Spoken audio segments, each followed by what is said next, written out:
So, hello everybody. I want to, hello, attention please. I want to thank you very much for being here today for the existing conditions and guiding principles meeting for the Vallco Special Area Specific Plan.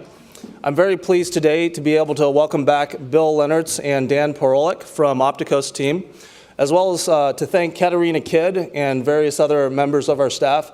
I see our Director of Community Development, R.T. Shrivastava is here, Pugh Ghosh, Jean Martyr, Ben Fu, I saw him around here previously.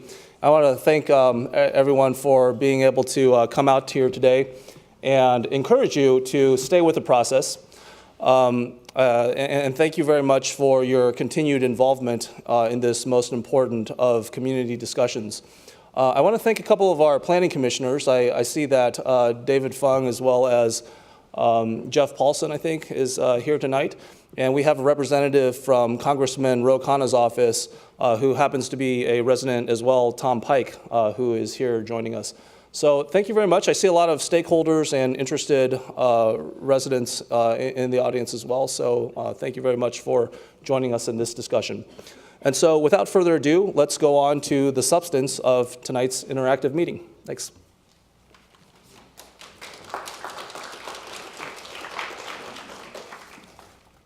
Well, thank you, Mayor, and thank you for those of you who are back participating. We have kicked this process off with, I guess, in our work, and I think in a lot of work of our colleagues, is quite unprecedented amount of outreach and engagement of a number of different levels of a lot of one-on-one discussions and conversations, as well as focus groups and the kickoff meeting last time. But I think what's really important about this meeting, first of all, it gives us the opportunity. I know some of these existing conditions are going to be a little bit of old news to you all, but for those of us who, just over the course of the last couple of months have been looking at and starting to analyze the Vallco project area more closely, we wanted to share some of our initial thoughts and findings, and we feel that we can provide some additional insight in addition to the information that you already know about this site. But I think what's the most important aspect of this particular meeting is the first of what we call the feedback loops. And you're going to hear this term a lot. I think you've heard it a lot already. But this is our first attempt as professionals to distill those thousands of comments that you all have given us and other community members have given us into a product. And that product is the set of draft guiding principles that we're going to go through in this presentation today. And the likelihood is we've gotten some of this right. We've gotten other pieces of it where you might have some concerns about, and there might be some stuff where you're fairly neutral, some of these guiding principles. And so we need to continue to get feedback from you to respond to these guiding principles, because these guiding principles are a really important foundation for us, especially as we move into the next major milestone in this public engagement process, which is the multi-day SHRET process. And so it's important for us to get feedback on these. Basically, coming out of this process, we want a shared understanding of an existing conditions, and there will actually, within the next day or two after this presentation, we'll release the existing conditions report. I do want to mention, and this was reminded to me just before I came up, is we're not actually commenting on the EIR process and the EIR report, existing conditions for the EIR. That's actually a separate process that has had its own meeting and will have its own meetings as it moves forward as well. What we're actually excited, we've got a little bit creative in this process. We're actually going to go step by step through each of the guiding principles and talk about why we heard from you that these are important. But then we're going to do polling. Does everybody have a polling device? We think that this is the most effective way to sort of record feedback from the community members. So we're going to go through each of the guiding principles systematically and have you vote, and I'll tell you a little bit more as we jump into that, on those guiding principles. We sort of strongly agree, strongly disagree, or land someplace in the middle. There's two topics in the middle about the importance of those guiding principles. But then the last half of this session tonight, we're actually going to break up into to stations. And the idea is that there's a station for each group of draft guiding principles. And you can choose, for example, there's one about the program mix. You can choose to spend all of your time, the last 45 to 50 minutes of the session, just at that one station, sort of commenting specifically on that set of guiding principles, or you can systematically work your way through the 6 different stations that we have here tonight. And if we've missed something, there's a likelihood we've missed something. There's also plenty of space on the wall here for you to add your additional thoughts about guiding principles or sub-principles that we might have missed as we've worked our way through the distillation of those comments. And we're going to, before we jump into that, the stations, we're actually going to do a little bit of a wrap-up so that as people make their way through the stations as they are interested and feel is necessary, that people can choose to leave sort of after they feel they've gotten the input that they need in the stations themselves. So that's a quick overview of the process tonight.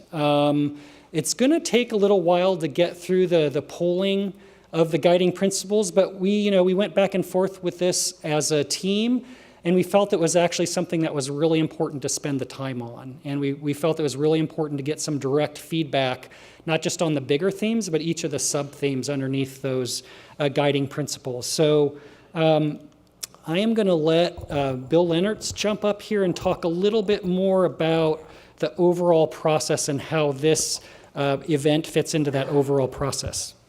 Thanks, Dan. So this is the first feedback loop of many feedback loops. As I explained last time, it's like integrated engineering. Some of you are engineers, I know, a lot more than normal in a town. And in integrated engineering, you try to get the right information at the right moment so that you get the right, so you're moving forward with reduced rework. Rework is a word that engineers hate, right? So try to reduce the rework by getting the information at the right time. So a lot of feedback loops. So that's the beginning here. So what you're seeing here is the process as it will be played out between now and the end of May. The first part we've done already, the kickoff meetings and so forth in February. We took this information and we're giving it back to you today in terms of guiding principles. The next step after this is the internet. We're going to set up a new web-based participatory tool called Civic Comment. Everyone who engages in Civic Comment will have to register, identify themselves, and agree to play by the rules of conduct on that platform. But it's going to be where the guiding principles go after this for more comment.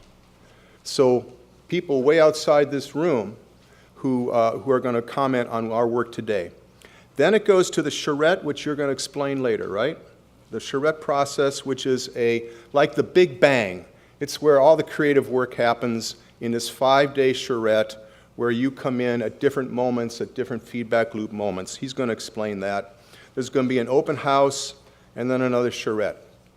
About 100 hours of opportunity to engage with you and other public members. So that's the process.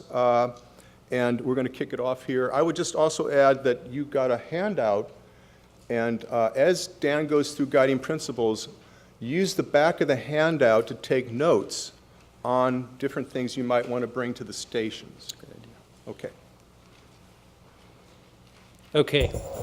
So we're just going to warm up here a little bit, just so that everybody, including myself, is comfortable with the software here. These are just some easy questions to get us started here. The first question is, do you live, work in live and work in Cupertino? And so what you have to do, I think this is pretty self-explanatory, but whatever your answer is, if you live in Cupertino, it's a 1. If you live and work in Cupertino, it's a 2, and so on and so forth. So the poll is now open, so just want to have everybody to vote input your answer into that survey. Raise your hands if you have any trouble with keeping. Yes, raise your hands if you're not, if they're not working. How do we know if they're working? That's a good question. How do they know their pad is working? The green light will go on in your keypad. We're not censoring anybody. Right, is everybody good? So 5 seconds? Light goes on and then it comes off. I mean, Yep. the screen goes off. Yes, it'll go back off after it's gathered your input. So We're not supposed to push again, right? correct, just once. It actually, it won't let you vote more than once. That's really important. So those of you who feel like you want to put 10 times, you're not allowed to do that. So the software's smart enough to, so I can stop the polling here. So 38% of the people in the room live in Cupertino, and 20% live and work in Cupertino, which is actually a pretty good percentage. Actually, I was just finding out, and one of our findings is that only 26% of the people who live in Cupertino actually work in Cupertino overall. So it's an interesting finding that we had. Okay, so on to the next slide. I've got to start this, just 1 second. So if you lived in Cupertino, how long have you lived in Cupertino? And if you don't live in Cupertino, you can just answer 6 on that survey. I'm hoping you can all see the text. I'm very glad I made the text a little bit bigger in the presentation because I didn't realize the screen, the big screen wasn't working today. Okay, is everybody good? Okay. Whoops. Sorry, I jumped the gun here. Whoops.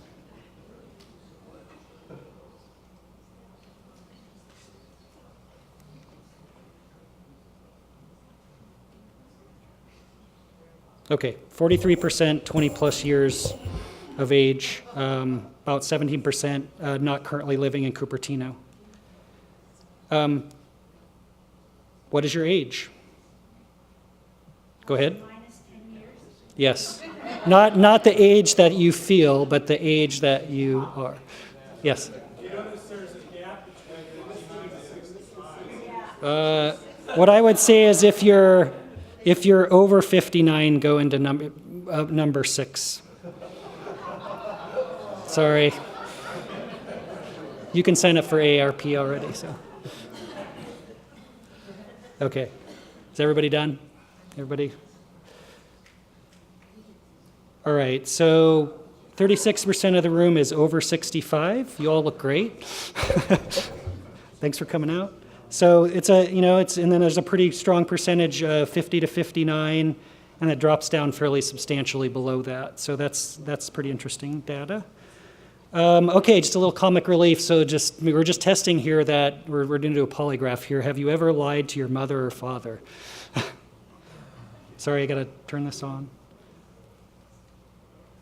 We're just making sure everybody's awake and their polling device actually works. Okay, everybody wrap up.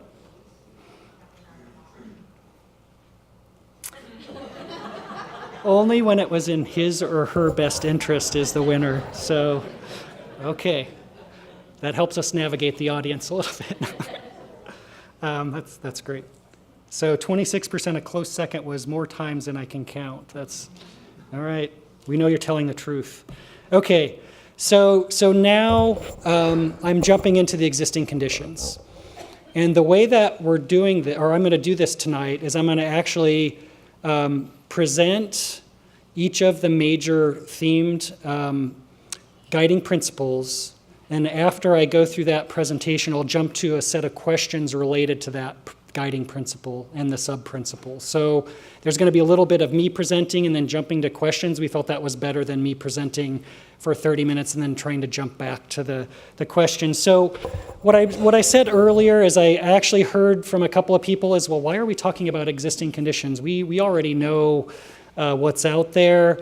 I think for more than anything, like, we want to show you that it's really, really important for us as a team coming into this process no more than several months ago to actually very carefully analyze these existing conditions before we jump to any sort of recommendations or conclusions about it. And we do feel that just based on the different way that we look at a place like the Vallco Special Area, is that we can find some nuggets that maybe other folks have not discovered about the particular project. So, right, first of all, for us, it's very, very important to look at this site in its larger citywide context. And I think that's pretty straightforward. I'm sure all of you are fairly familiar because you've, I'm sure over the course of the years, frequented the site for a number of different things. But as we jump into this, right, we do mapping, we take photographs, we go onto Google Earth.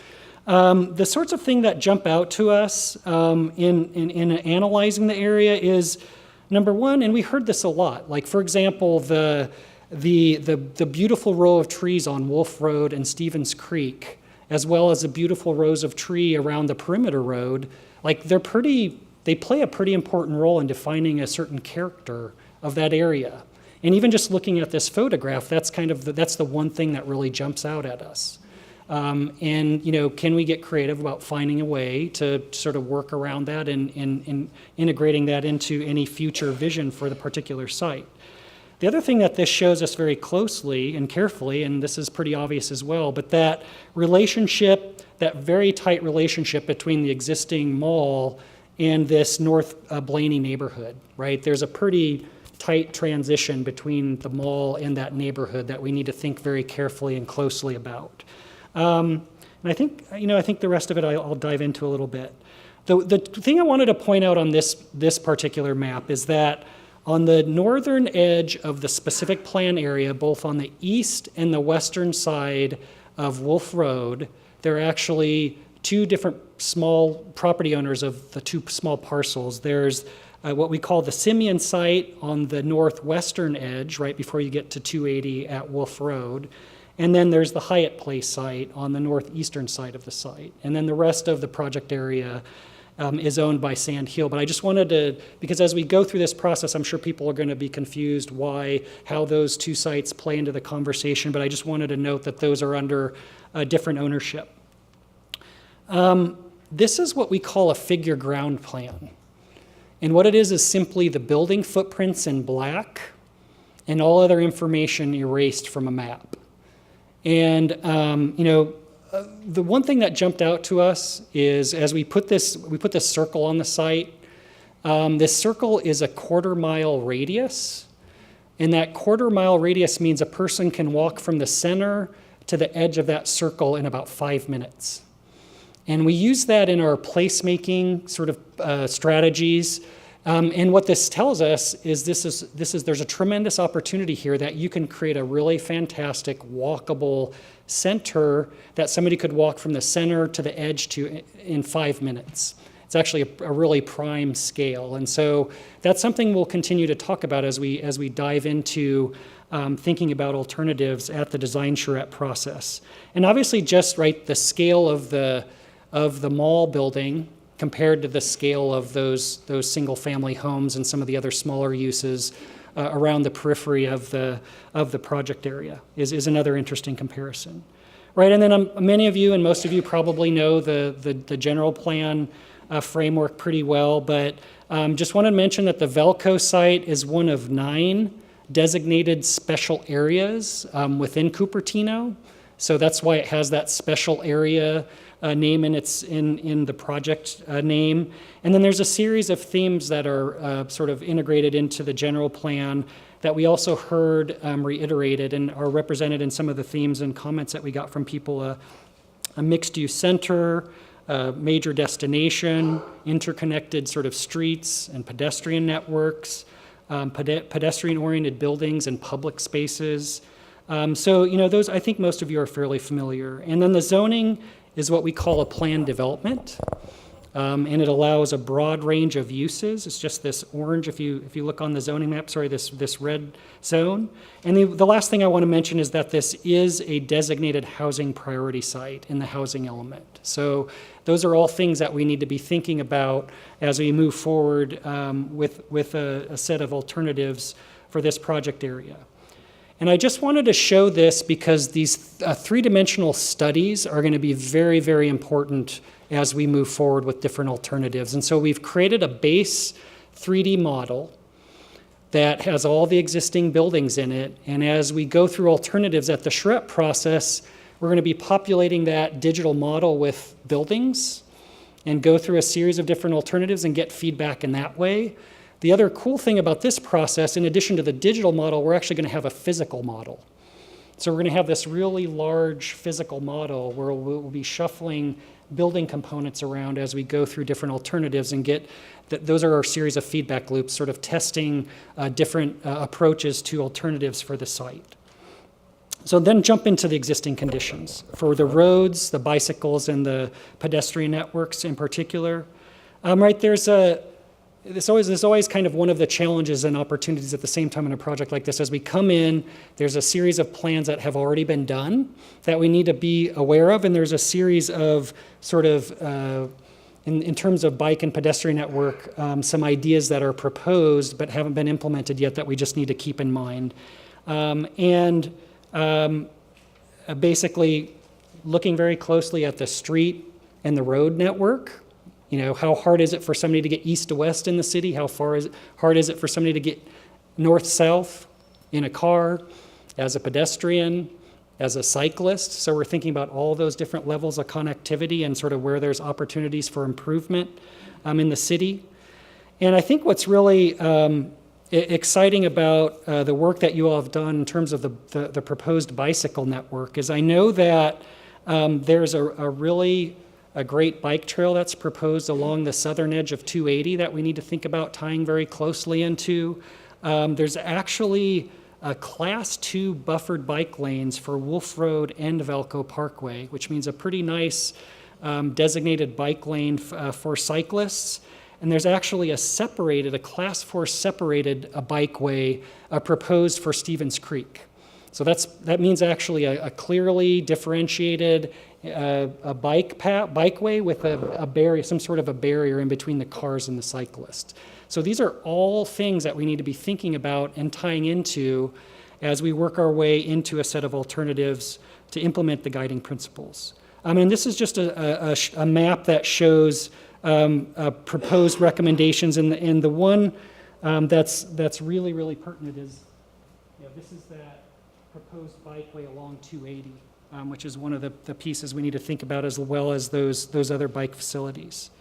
The existing transit network, right? It's not a super transit-rich location. There is some transit that exists, but we have to be cognizant of the fact that this BRT, which is the bus rapid transit, is being proposed or has been proposed for Stevens Creek Boulevard. So we need to be thinking about sort of what benefits and impacts that will have on opportunities for the site. Travel patterns. This is a really important one. So this is what I was mentioning earlier, is that only 21% of residents of Cupertino actually work in Cupertino. And you can imagine what sort of impact that has on traffic. That means, 77% of people are getting in their car and actually commuting outside of the city for their jobs. So there is a really good jobs to housing ratio. You have one of the best, especially in the South Bay, but we also need to be thinking about these details about the commute patterns as well as we're thinking about this. Then jumping into economics, and I will say that this was done by EPS, and EPS is going to be at the SHRET process and will be available to discuss their analysis in detail for the housing, the office, and the retail. We feel this is obviously a really important part of this. But in terms of retail market conditions, just a couple of high-level findings is that the average lease price per square foot is well above the county average. The retail spaces go for about $50 a square foot, and the county average is about $30. So you can see that your retail spaces are generating almost twice as much per square foot as other similar spaces in the county. And then excluding the Vallco site, the retail vacancy is only 2%. So that's actually quite low in terms of retail vacancy. So these sorts of findings are starting to tell us they're starting to paint a picture for us. As we move forward, we're going to continue to dig down deeper into these and try to understand what sort of impacts they will have on the desired alternatives. I do want to say that these images were really, really helpful for us. So in what's called the retail service area, there's currently 2.3 million square foot of retail within 1 mile of the site. That's quite a bit. And as you move out, there's 12.2 million square feet within 3 miles. And so, these are the things we're looking at, not just local, but sort of as you expand out to the larger service area, what sort of existing retail amenities. And then this was really telling to me. It's sort of, we took each of the top 8 major retail areas, retail centers within this defined service area, and we've studied very carefully the amount of square footage of retail that each of these have. And so just to give you a sense, I'm sure most of you are familiar with Santana Row. There's about 680,000 square feet of retail space at Santana Row.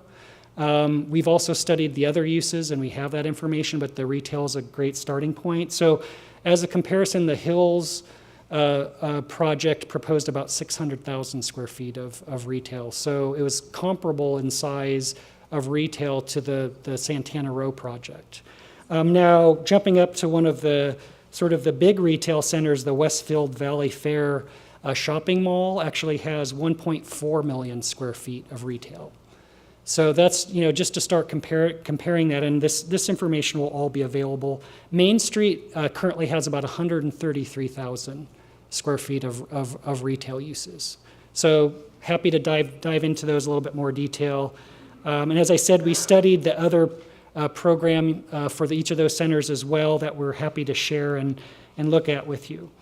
In terms of the office market, I think this is pretty obvious too. Our economist basically has said that the office lease rates have recovered to dot-com highs, or basically kind of at a pretty good peak, but they feel that they're leveling off as new office is supplied into the market. In terms of vacancy rates, they've actually remained quite low. In terms of office space. And so they're very low vacancy rates in the office, and you can just see, I think at the Cupertino level, they're hovering at about 3%, which is extremely low. It's the terracotta one is Cupertino, which is at 3%, and the rest of the county, Santa Clara County, is at about 13%. So there's a pretty stark difference between your local condition here and the county condition, and you can guess a few reasons why that might be the case in your particular context. The other thing that's interesting is we just have information of sort of proposed and new office space that's going to be delivered into the market or that's being proposed. In terms of the residential, we're looking at the rental market conditions in this particular slide, and we'll jump into the other residential components at the SHRET as well. But in terms of the residential rental lease rates, they're about 10% above the county average. So apartments in your community are leasing, or homes if they're renting, or leasing for about 10% higher than the county average. So, and then in terms of the vacancy rates, basically, they're pretty low. They're a little. Actually, it's interesting is as of this past year, the vacancy rates in Cupertino popped up a little bit higher than the county average. But what we're told is that when a new several hundred unit project comes onto the market, it sort of skews these numbers because all of a sudden the vacancy rate for that new building is pretty high until I think somebody told me you can lease about 10 to 15 apartments per month typically is sort of the typical rate of absorption into the market. So that skews that a little bit. In terms of a hotel, there's the assessment is that there's just been an increasing number of high quality hotel rooms throughout the the Silicon Valley region. 1,200 rooms delivered since 2014. That's quite a bit. I will say that as we're searching for hotel rooms for our team for the SHRET process, the rates are quite high. We had to, I can't remember where we found hotel rooms. It was several towns down the freeway, but the rates are pretty high. And here it says, room rates have risen 60% since 2011. So, right, there's demand there. So pretty interesting statistics. So that was a really high level analysis of our findings, right? There's more content. We're gonna release the background report in the next couple of days. It'll be downloadable on the website. We'll be able to dive down more deeply into that data throughout this process, and more specifically at the SHRET with our other experts from our team. So I did want to spend a couple minutes here before I jump into the draft guiding principles to talk a little bit more about the SHRET. And I know Bill showed this slide the last time, so I'm not going to go through each of these bullets, but I think the one thing that I wanted to reinforce about the SHRET is, even though that the SHRET is 5 days long, there's not an expectation that you're going to come to the SHRET every day or all day every day. That's just not the expectation. There's a lot of different ways that you all can participate over the course of that 5 days, and I wanted to take the opportunity to walk you through what some of those opportunities are. So I'm just going to jump right into that. So this is a draft of the SHRET schedule. And so this is Monday, April 9th. This is coming up pretty soon, through Friday, April 13th. So definitely mark your calendars for this. On the evening of Monday the 9th, we're going to have an opening presentation. And so the SHRET is started and ended with 2 formal presentations. And so what I tell people is, ideally you come at multiple points along the way, but these are 2 really good points to drop into the SHRET process, because it's an intro, kind of some additional findings that we've made since the course of this meeting, what to expect at the SHRET, and then the final SHRET is sort of the final set of options and alternatives that we've come up over the course of the SHRET process. Second of all, I think I lost opening presentations. And so these are going to be from 6 o'clock to 7:30. Did we decide that they're happening here? Do you know if we decided that? We haven't decided yet. We're not sure that this is large enough, so we're trying to decide. We're going to set up the studio in the former city council chambers. So we're going to bring our entire team and set up a 5-day studio. It's a really great opportunity to get multiple feedback loops over the course of the week. Then, at the end of the day on Tuesday and Wednesday, we do a very informal, we call them pin-ups. We don't get up here and do this sort of formal presentation with a keynote or a PowerPoint slide, but we have a series of initial thoughts up on the walls. And we have a dialogue about, what people like, what people don't like, what they might be neutral about, and we get response, and then we take that back the next day and respond to that. So on Tuesday and Wednesday, we have these informal pin-ups, and then the blue, which is basically starting at 10 a.m. on Tuesday and going through the end of the afternoon on Friday, there's open studio. So if you have 45 minutes or if you have an hour at your lunch hour, on your way home from work, you're welcome to come and drop into the studio environment. And what we'll likely do is we'll likely have somebody either answer your specific questions, or if you just need somebody to show you sort of what's up on the walls and what has progressed since the last time you were at the SHRET process, or maybe you hadn't been able to come and they can walk you through what happened in the SHRET when you weren't actually there. And then the last thing, and I think what's really important is we're not just talking, and we're also not just doing like we've done to date where we're doing sticky notes and just writing notes. We're actually going to be drawing. We're actually going to be sort of working in that 3-dimensional model. We're going to be doing plan views. We're going to be doing sort of 3-dimensional views of character, form, scale. And similar to what's shown in this picture, this is a midpoint pin-up at another SHRET that we've done, where there's just going to be, sketches over aerial photographs, trace paper, maybe some printouts of some 3D model views. So it's a very active and alive process. And there's just really opportunities to get very hands-on and engage in that.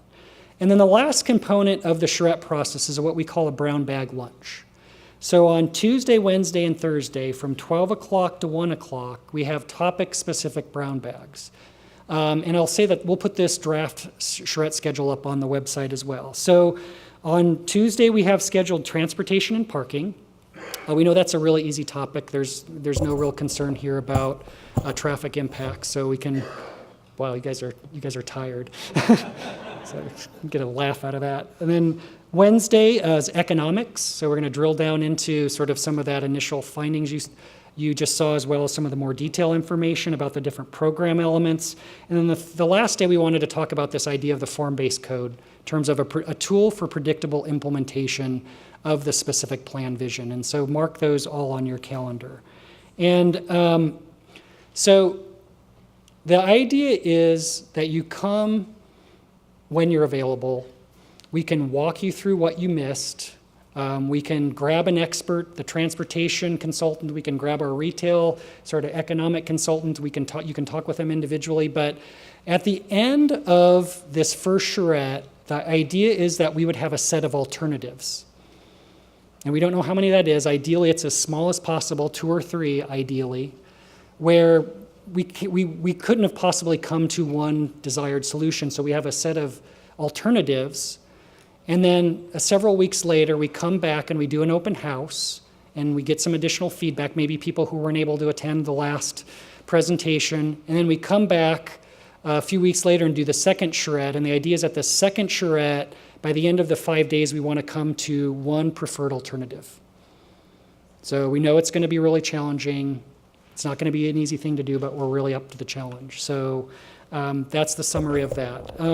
As you're at the stations, you can ask our team members about that SHRET process. So I'm going to jump into the guiding principles. This is really where the rubber hits the road with this presentation. And so as a starting point, we've categorized these into these themes. And the first of the themes is just the design and the vision.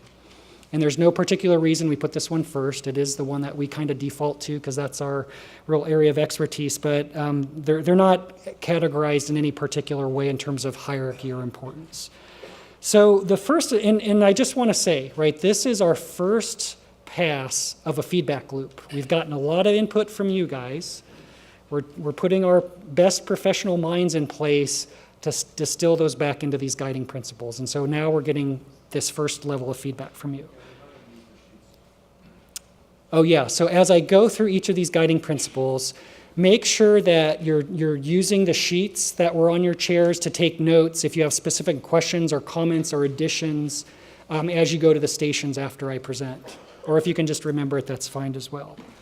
So the first of the guiding principles, and I will say, one thing more about these. Some of these guiding principles, it is likely that there will be a majority support for. Like it's a little bit more broad.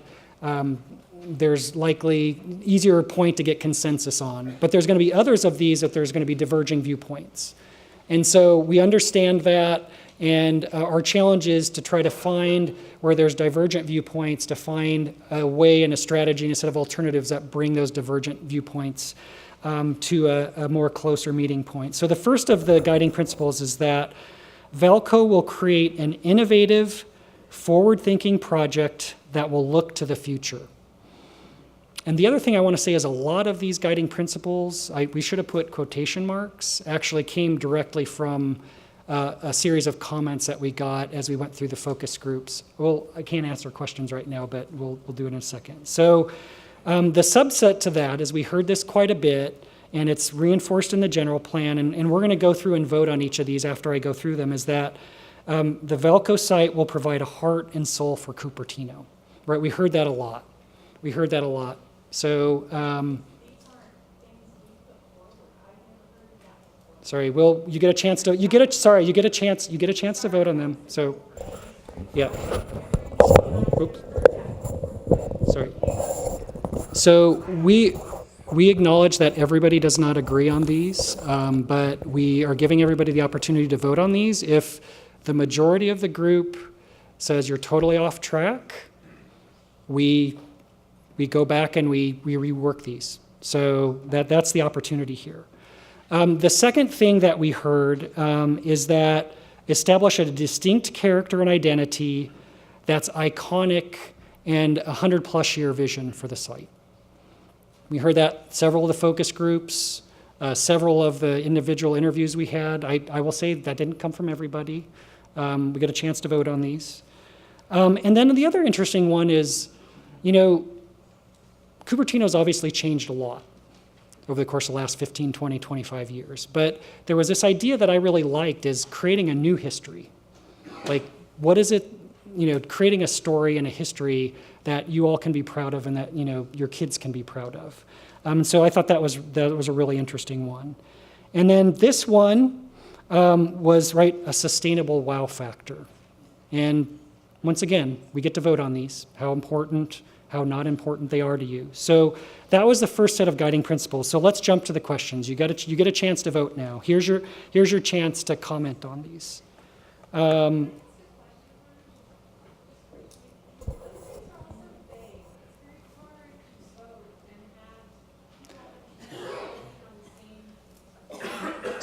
So the reason that I mentioned earlier that there might be an easier, this is one of those that some of them will be easier to agree upon.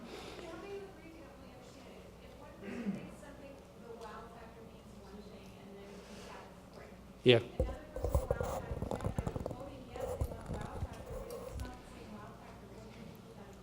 So this is where you get the opportunity to walk up to one of these boards in the back, and you get to put as many Post-it notes as you want on that board to say, I liked the idea, but it meant this to me, or I don't like the idea. So let's jump into this. Let me get this started here. So we're going to jump through each of these. So the Vallco project will create an innovative, forward-thinking project that looks to the future. And so this is the first one that you're voting on, that the project will provide a heart and soul for Cupertino. So it's either strongly agree, on the opposite end is strongly disagree, or you might land somewhere in the middle of these choices. Yes? How do we answer if we feel like all of these are missing a mark for us? For example, I don't see anything about nature in any of these. Yes. So there's the opportunity is that we have blank canvases in the back walls that there's opportunities to add to these because we don't feel like we got everything. There's opportunities to add to these. Yeah, if that's your vote, absolutely.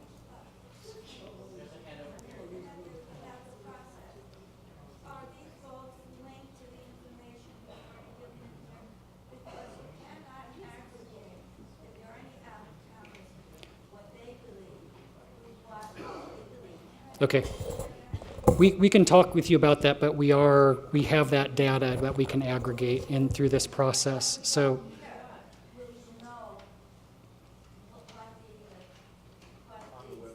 Yeah, it'll be available on the website. We'll gather that information. We have to gather that and sort of parse through that data, and we'll make it available.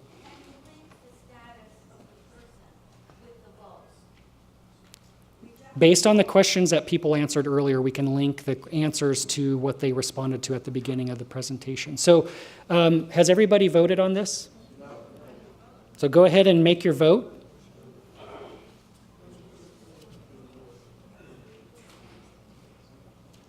Is everybody finished? This should be an easy one. You either like it or you don't. Everybody done? Okay.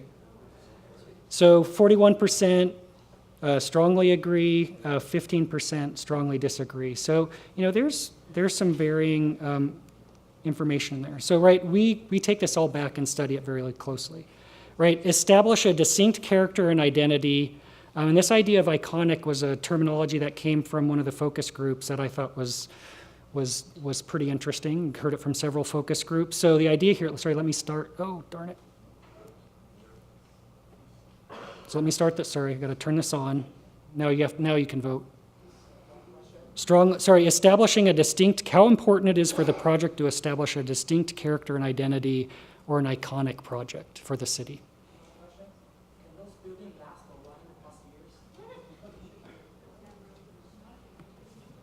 We haven't proposed any. This landmark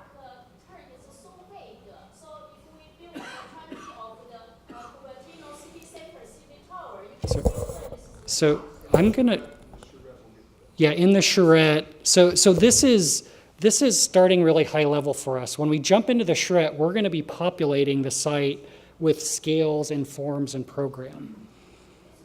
So, yes. So we will get there to the numbers. You're welcome to disagree with any of these, is what I would say. And this is high level for us. We don't feel we're not ready yet to jump into the numbers.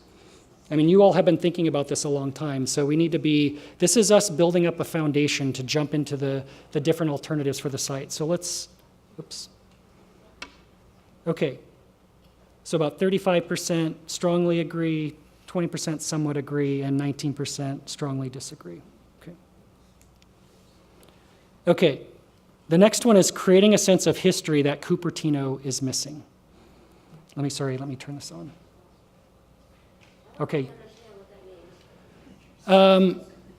So there was, the idea is that you create a good enough place that reinforces the identity of your community, that it's creating its own history. So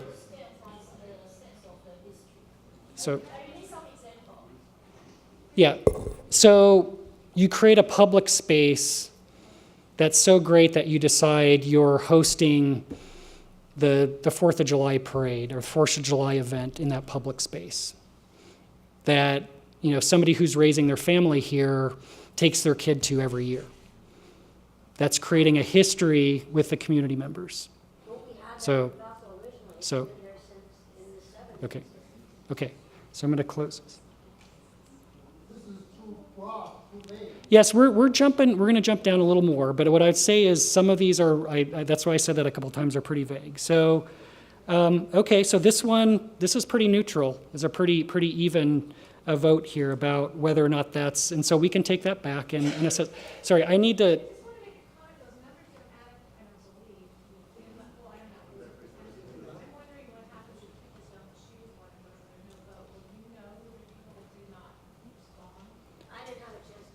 Yeah. Okay. We will know how many people voted.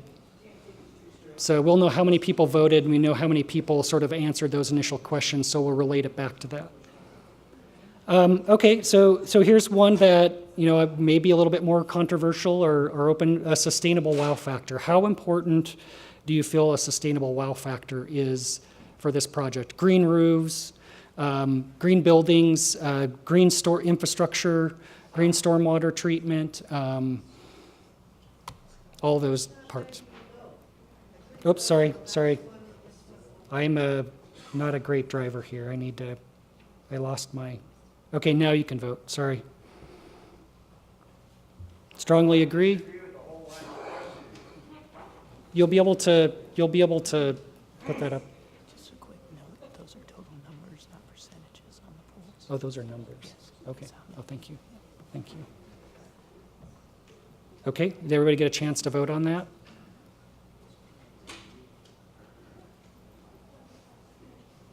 So I was just told, and I apologize, this was my mistake, these are not percentages, these are total number of people voting. So I apologize for that mistake.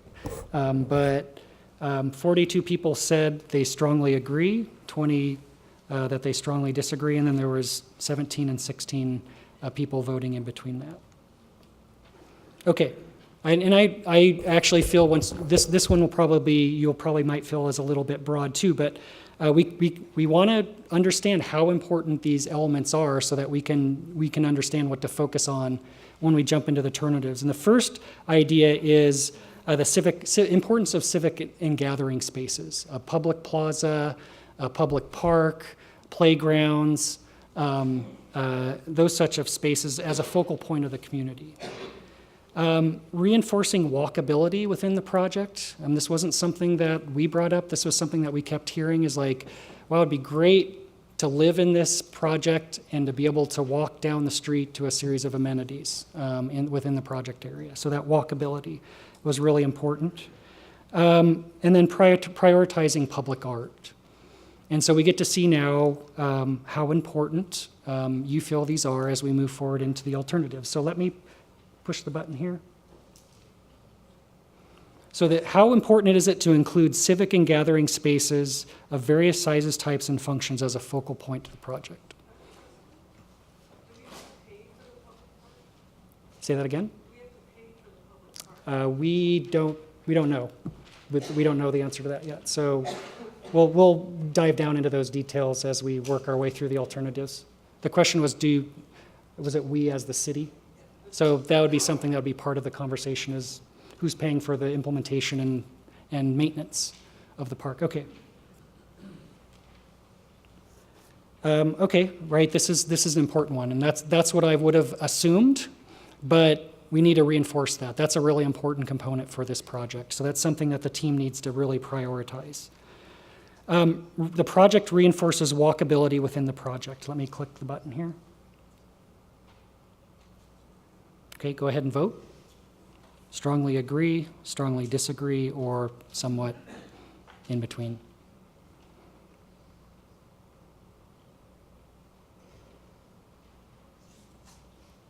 Is everybody ready? Okay, so that's a pretty important one as well. Walkability, it ranks up there just as high as the public spaces. So that is obviously a priority for the community. So then we're going to jump into the community values and overarching principles. And oops. You know what? I'm going to apologize. We don't have a slide for that. So we're going to have to come back with that. We're going to have to ask on the online survey. I apologize. We missed that one. Sorry about that. Yeah, we can also, you can tell us when you go to the station as well. There's other opportunities. So let us know if that's important. Some communities it's really important, in other communities it's less of a priority. Okay, so to be quite honest, I think this one is probably another, I'm assuming this might be an easy one for you to agree upon, but I felt our team felt that this was really important to put up there, because you have a very, very diverse community. And we heard a lot about, in these meetings and these focus groups, that the project, sort of the future of this area, needs to represent the strong diversity that's representative of your community. So we wanted to make sure that that was reinforced in these. And then making sure that the project supports diversity, not just ethnic diversity, but income, age, basically diversity in every way. So we kept hearing that in a lot of these conversations, in a lot of these focus groups. So we just wanted to understand, once again, how much of a priority and how much of a focus should our team put on this component of the project. Okay, you can go ahead and vote. I'm sorry, actually, I'm gonna ask, because I want to make sure we get through the comments fairly quickly, that when we break up, you're more than welcome to grab one of us and sort of pick our ears about these, but I think we should probably work our way through these a little bit more quickly. Okay, is everybody done? Okay, so 42 people voted that they strongly agree, 12% strongly disagree. So it's not up there with the public spaces and the walkability, but obviously it is important within the group. And then this is about sort of the broader diversity of including income, age, and ethnicity within the project. And there were a lot of people that talked about in our focus groups about, they wanted a place that the kids could go entertain themselves. Sorry. Okay. Yes, sorry, I turned it on. Yeah, sorry, it was my mistake. I'm tiring myself out. Okay, is everybody ready? Okay, great. So almost 60%, so that's pretty high, right? That sort of broader diversity. 58 people in the larger group and 11 people sort of at the other end of the spectrum. Okay, here to the program. So this is where it might get a little more interesting, and where there's going to need to be a lot of conversation. And so the theme is, the guiding principle is that Vallco will have a balanced program reflective of sensible growth that. And the first of the guiding principles is that it does not disrupt the balance to the city's current jobs to housing ratio. We kept hearing sort of from multiple people that, right, the city's done a pretty good job of this job to housing ratio. I think it's right at about 1.4. That they want to make sure that the whatever happens on the site doesn't disrupt that. And the one caveat that I want to, sort of the seed and the information I want to plan into that is one thing we need to be thinking about is back to these commute patterns, is that 93% of people who work in Cupertino commute from outside of the city. So if one of our opportunities is to try to figure out how to deal with traffic and to reduce traffic, one of the things we want to think about is, are there opportunities for people to live and work in Cupertino, more opportunities, and what would that be? So that's just the first thought related to sort of an overall program. The second of the bullets is, we understand that any decisions that are being made about program need to sort of ultimately be very cognizant of the fact that of the understanding of what sorts of impacts they do or do not have on the school district and the schools. So we heard that a lot. We heard that loud and clear, so we're going to give you a chance to vote on those. And the last one is the site provides a vibrant retail environment that provides goods and entertainment. I think I guess we've heard from a lot of people, a lot of the different focus groups, that this retail and this entertainment aspect is really important to them. So once again, that can mean a lot of things that we're going to have to dive down into more detail as we jump into the SHRET. So I'm going to open the polls. The first of these guiding principles is that the future project does not disrupt the balance in the city's current jobs to housing ratio. How important is that to you? Once again, is 1.4 correct? About 1.46? Is that the latest? I can't remember what the latest. Is that? Okay. Sorry, I turned it on. So strongly agree or strongly disagree. Oops, sorry. Okay, so there's a pretty broad mix in the room here. So that's, we dive into that information and take a closer look at it. Okay, you can open the poll. Poll is open now. And this one is that the future project carefully assesses and monitors potential impacts to schools.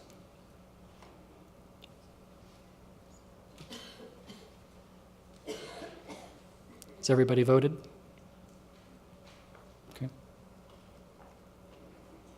Okay, yeah, that's a pretty resounding, right? 54 people sort of voted that they strongly agree that that's a really important component of this.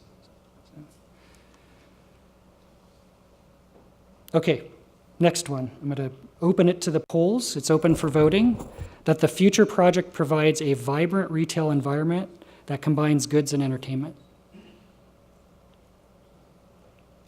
Once again, I understand that can mean a lot of different things. So we need to drill down into and study what those alternatives might be at the SHRET process.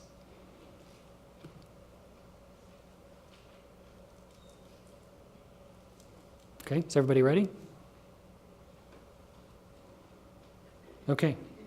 This 63 people voted that they strongly agree this is an important piece. So, right, this sort of ranks up there with the public spaces and slightly above or right at the walkability as well. Okay, housing. There's a series of sub-principles here. Is that we heard a lot about housing. The first of the sub-housing principles is that the project that provides housing affordability at all levels. The second is that it provides housing for downsizing boomers to stay in the community. I think we have a few of those in the room, actually. We heard that a lot. It's like, hey, that 3,000 square foot single family home is only good for me for X number of years. I'd love to live above a series of restaurants or shops in Cupertino, in my community. So we heard that a lot. Provides housing for teachers and other public employees. We heard that quite a bit as well. And then provides housing for people who work in Cupertino and want to live here. That gets back once again to those commute patterns, is partly about addressing those. And the last piece here is about the office program. And it's, what I would say is that there wasn't a tremendous amount of focus on housing coming out of the kickoff meeting. I would say we heard a little bit more about office coming out of the focus groups. We do need to be thinking about office as we think about what your current general plan allows and what the economic future of the city as, existing or maybe new office users think about expanding within your community or thinking about locating outside of your community. So we just need to be thinking about this. So the guiding principle here is providing some office without disrupting the city's jobs to housing ratio. And I do want to say, as we understand, and I don't think that's anybody's objective here to shoot for 2 million square feet of office space. I haven't heard a single person, I would say, that is supportive of that. So I wanted to say that because I think that's really important. I think it's really, really important, but we need to have that conversation about where that number lands. So let's jump into this and get some sense of where you all. Okay, it is open to the polls of how important is it that in regards to housing, that the housing on this site provides affordable housing at the various levels of affordability. Dan, you really have to define the word affordable. It's often confused with subsidized. Well, I would say this does include subsidized. That's why I put all levels. This includes, everything starting from, the lowest end of affordability at, third, I don't know, we haven't defined it yet. It's the 20, 30, 40% average median income. And there's more and more of a need of affordability at the middle income level of 100 to 120% average median income. So it's just saying how, and we can drill down into that, and we can drill down into it at the boards of generally how important is affordable housing to you as a community. So has everybody gotten a chance to input into this? Okay, so 59 of the people in the room said that they strongly agree, with a pretty small number of dissenting, disagreeing folks. Okay, I can guess the answer to this because there's a lot of these folks in the room, I think. But how important is the project to provide housing for downsizing boomers to stay in the community? Oops, sorry. It is live.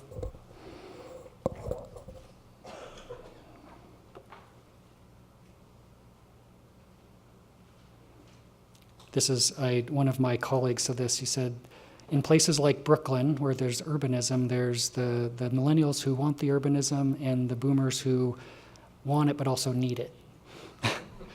And somebody at some point, yeah. So it was an interesting comment. So there's more and more of this growing demand for this across the country. Okay, everybody get their chance to vote on this. Okay, all right. 45 people strongly agree, 23 somewhat agree, and then it sort of trickles down to 10 and 9. So, okay, housing again, provides housing for teachers and other public employees. How important is it the poll is live. How important is that to think about places where your children or grandchildren, teachers can actually live within your community, within your Cupertino community? How important is that to you all? I will say that I live in Berkeley. My son's kindergarten teacher lives in a triplex in my neighborhood. Her mother lives in one other unit, and she's also a kindergarten teacher in my neighborhood. And her brother-in-law and sister live in the third unit, and he's a PE teacher at my daughter's middle school. So you need to think, it's about the faces of these people and who they are, not just these scary terms like multifamily. It's about what the people. I hear you giving a lot of discourse before we answer these questions about what your thoughts are, and doesn't that kind of skew the answers? What I would say is These are my professional viewpoints based on what I've heard. Are we here for a sales pitch or what? I'm here, you can vote with your poll numbers. What I would say is that if you agree with it, you can disagree with that, and that's totally fine. Your anecdotes, it's not fair because we don't get to give our anecdotes. Okay. So why don't you just do the questions without I- the preface? So, okay, we're gonna, what I would say is, I feel pretty strongly that this is why I've been hired. And if you feel the viewpoint's been skewed, you can viewpoint that, because I feel it would be wrong for me to not come up here and view my experience as a professional that does this all across the country. So, 56% of people said that they strongly agree. Sorry, 56 people, sorry, and 9% disagree. Okay, 4.7, so housing, provide housing for people who work in Cupertino and want to live here. Sorry, starting the poll, it's live.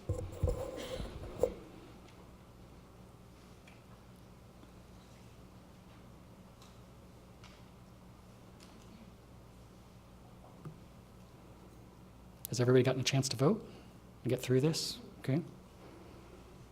Okay, 50 people strongly agree, 15 strongly disagree, with some varying numbers in between there. So that's really good information to take away with us. So office, I'm going to open this up to the polls. Providing office without disrupting the city's jobs to housing ratio. Do you agree? Sorry, I'm going to hold questions, comments till later.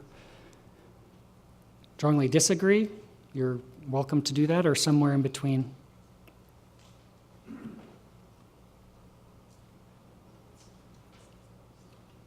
Everybody good? Yes. Okay. So this is a topic that we need to sort of be thinking about. 32 people in the room strongly disagree, and 27% agree. And so there's varying, 27 people agree. So we're gonna have to, that's information we take back and digest as we move forward. Okay. There's some additional program, and I think these are probably a little bit more straightforward. I'm gonna go through these pretty quick. Maintenance of existing amenities, right? I guess right now it's the bowling alley and the skating rink. And it's clear that these are really important amenities for the community. And we heard a lot about maintaining those amenities as a project moves forward, and as an important guiding principle for the community. The other thing that we heard is integrating robust public and cultural amenities. This is like, as the city thinks about expansion and city program, it might be city hall, it might be city offices. Should we be thinking about some sort of city program on the site? The other thoughts that came up in terms of civic is some sort of a theater, whether it be a children's theater, some other sort of theater, some sort of a civic and cultural. And so we just wanted to find out, we heard that from several of the focus groups, and we wanted to find out how much of a focus we should make that in this particular process. And then, the last one is just including activities for all ages, children through baby boomers. And so let's go through and poll these. This poll is open. The first one is maintaining existing amenities that are important to the community, such as the skating rink, the bowling alley. I'll mention the trees too, right? That's an amenity on the site. The trees along Wolf and Stevens Creek, as well as the perimeter road. Strongly agree, strongly disagree, or somewhere in between. Is everybody good? Okay. Okay, pretty important, very important. It's sort of, that's up there with the top of them, 56 people voting that they strongly agree that those should be protected. I open this to the polls. It's open. The project will integrate robust public and cultural amenities, theaters, arts facilities, some sort of city program onto the site. Strongly agree, strongly disagree, or in between? Open, sorry, it's open.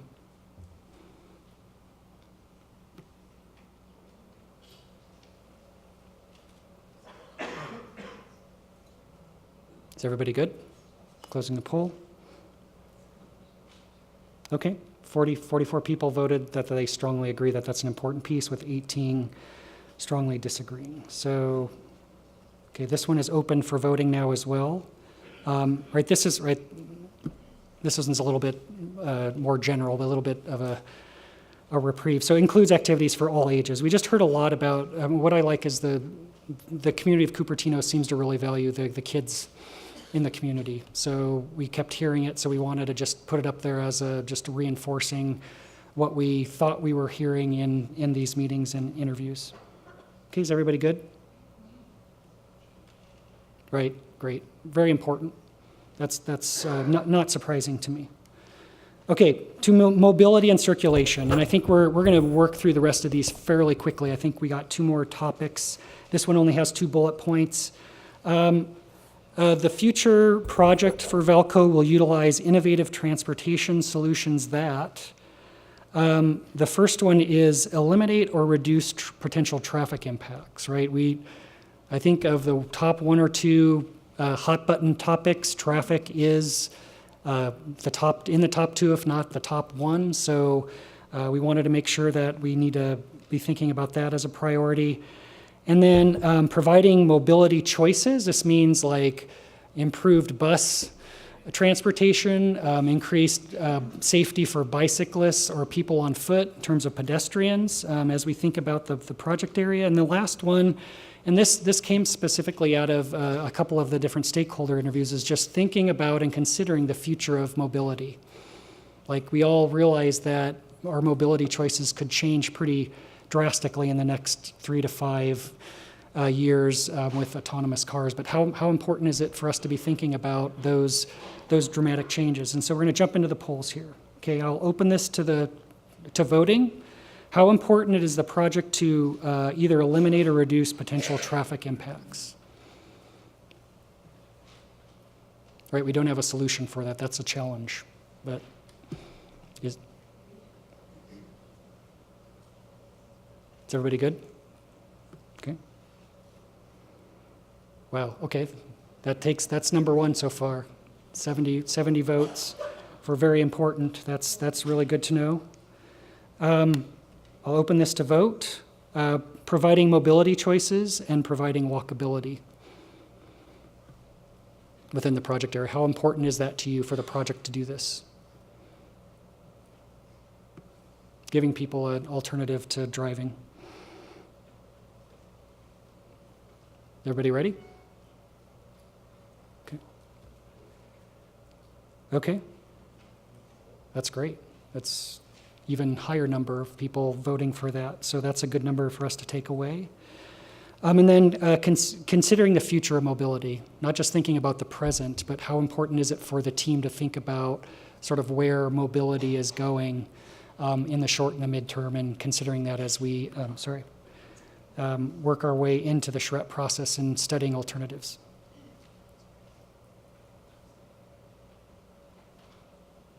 Everybody good? Okay, here we go. 61 people. That's okay. And with 8 people strongly disagreeing. Okay, implementation. This is pretty straightforward. There's 2 bullets here. But we felt it was really important to reinforce this.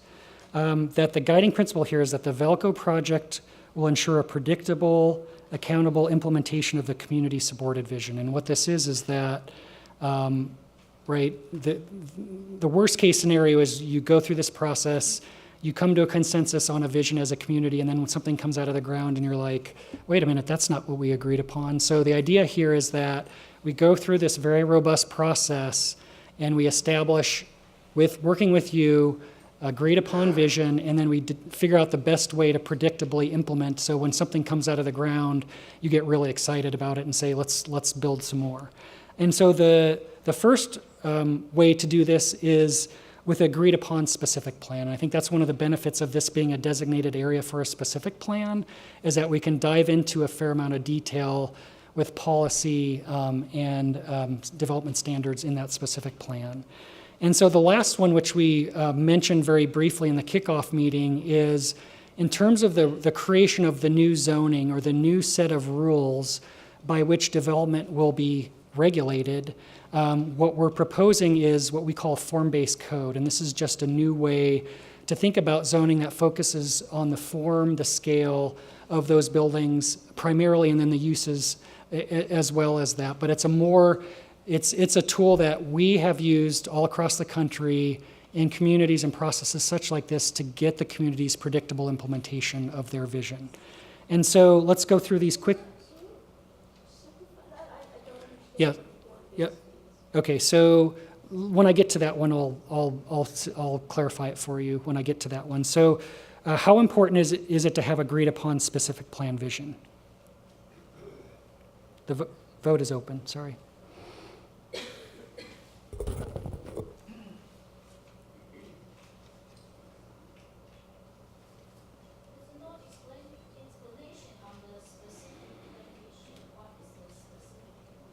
It's about the importance of using the specific plan to guide your vision, your community's vision. So what I'll say is we don't know what's going to be in the specific plan yet. There's required components of that specific plan. But what I'd say is let's talk about the details of these sort of in the breakouts. And well, we're not. Yeah. So we're not agreeing. This isn't saying that you're agreeing upon any specific vision. It's just that the specific plan is a good tool to use to create a predictable implementation for your community's vision. So.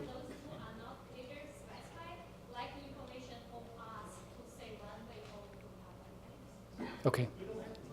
Yeah. So let's finish this. These are the last two, so we can get into the breakouts, and we can have at it in the breakout groups. 63%, and right, if 63 people, right? If there's questions, concerns, let us know. Like, well, we didn't understand what that guiding principle was. We need more detail. We want to dive down into what specifically is in that specific plan that we're saying. That's all understandable. There's good reason to want that information. So this one is this is a little bit technical. Sorry, let me open the polling. This is saying that. Does this only apply to the Vallco site? Yes. Yes, correct. So this is saying that, right, as the specific plan is generated and this community vision is created, we're going to write a new set of rules. It's called zoning. It's like, what's the height? What are the setbacks? What's the width of the streets? What are the allowed uses in certain areas of the project area? So we're going to rewrite all those set of rules. So we can talk about, please withhold your comments out of respect for everybody else's time. So the question is, how important do you feel this component is in terms of the predictable implementation of this ultimate vision that we will come up in working with you, in terms of the new set of rules, the new zoning, or what we call the form-based code. And if you don't understand it, you don't have to vote on it. This is a pretty technical piece that we can get into a little bit later.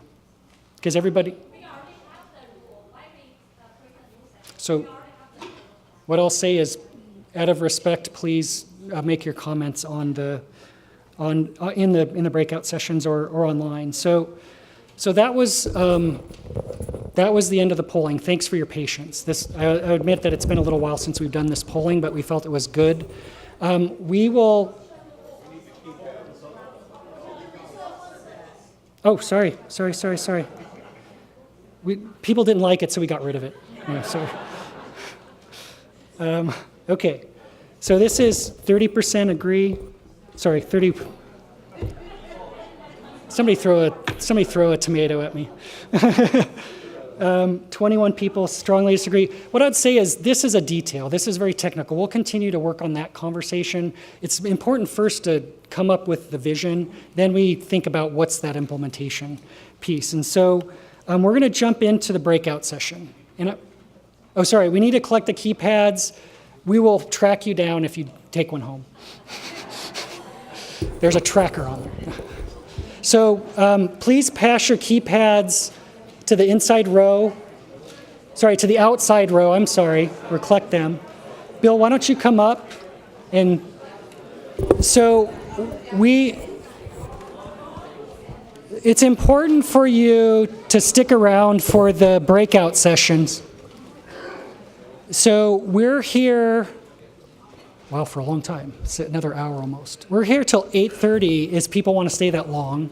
But we want you to go to one or all of these themed guiding principle stations and give us your additional comments, feedback on those. And I know a handful of people already said, well, you missed A, B, and C. Let's put those up on the walls too, because this is draft. Like, this is our first pass. So what else do you want to say, Bill? And after this, we'll take the information from this and put it into the new civic comment website that you'll hear about. And at that point, a lot more people get involved in the conversation, okay? And we keep going, and when we come back, it's going to keep working on this. Look around to where the different sites are. Okay, over here, we have program. Actually, we've got 2 sites for program, because it's such a big thing, there and there. Mobility and circulation, there. Okay, over here in the corner is completely new ideas, like you haven't heard it tonight, we didn't hear it, go over there. And over there is Design vision. design and vision over here. And I think this is all